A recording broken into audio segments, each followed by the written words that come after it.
Alright guys, I am back with your calculations video for experiment 6.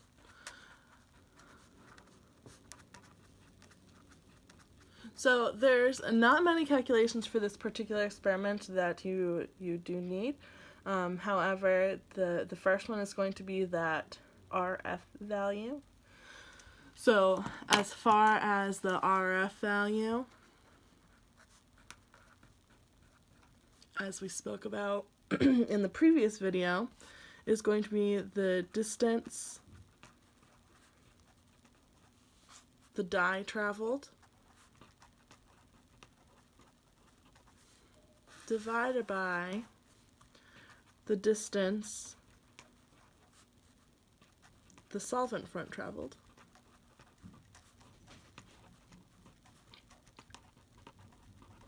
And you'll notice that these should both be in centimeters, so we're not going to have a unit for this particular type of calculation. So for example, if we have the distance traveled, we might have 8 centimeters over the 10 centimeters. We're going to be able to cancel those particular ones out, which is going to leave us with that 0.80 as our RF value. So you guys will need to calculate an RF value for every particular distance that the dye has traveled. And one of the questions that we're frequently asked are if we have something that looks like this, and maybe we have a couple spots on an unknowns. We're actually going to calculate each one of these as their own RF value. So we're going to measure that spot from the middle. This one we might be here, so that's going to be the middle here. So we would have RF1 and RF2. As far as the second portion of this experiment, we're really looking into the rate. So if we're thinking about what a rate is, in this particular case, it's going to be an evaporation rate. And the units are going to be the degrees Celsius divided by minutes.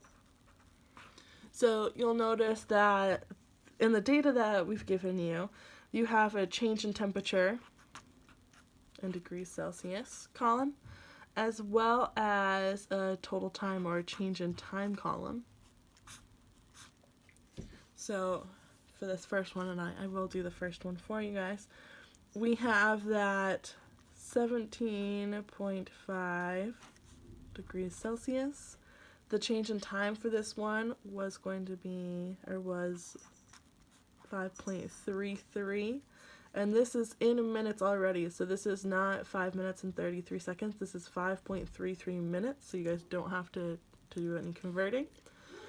We're just going to divide them through, which is going to give us this rate, which in this case ends up being 3.28, and this is degrees Celsius per minute.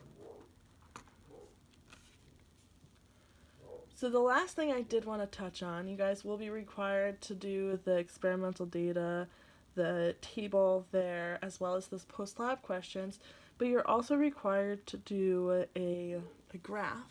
And please make sure that you're doing these graphs on Excel. When we're looking at this, we want to make sure that we have some sort of title that isn't just title, but I don't want to give it away. And we want to think about the independent and dependent variables. So we know that our independent, if we're thinking about it, we always learned it ik and die. So your independent is always on the x-axis, your dependent is always on the y-axis. But your independent variable for this one is going to be the molecular mass, which is going to be that grams per mole. Your evaporation rate, let me get onto the screen, it's going to be over here, degrees Celsius per minute. And it asks you guys to graph a couple of different series. As far as these series, the way that you want to graph these is going to be, so you'll have your independent variable, so your molecular weights.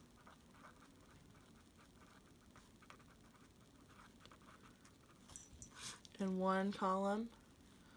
So you might go up by 10, so we'll do 0, 10, 20. My cat might come into the frame, guys, I apologize. 30, 40, 50.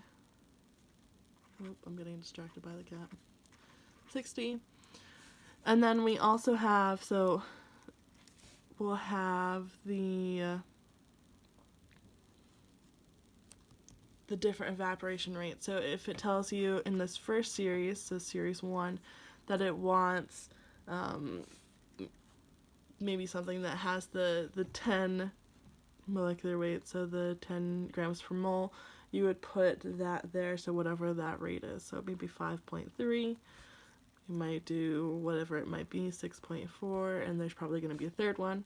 And then in that second series, you would put your other one. So kind of keep them a little bit preserved in a way.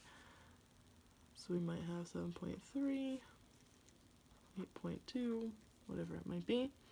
And the reason that we do this is, what the Excel is actually going to do is, for series 1, we'll use blue for this one, it will give you these 2 points. So 10 it might have up here, and then we'll have 40, it's going to be a little bit higher. And what this allows you to do is it allows you to actually format this particular set of data for the line. In this particular experiment, we shouldn't see any lines here. We should actually see lines that are similar to this. So if you're getting lines like this, then that is good. This one I just made up, so be mindful of that. And you guys should have 2 lines that are specific to this. When you guys are doing the line of best fit, if you want to give us the actual mx plus b, so the equation of the line, as well as the r squared value of that line, that would be great for each line. If you guys have any other questions, let me know. And we will see you guys next time.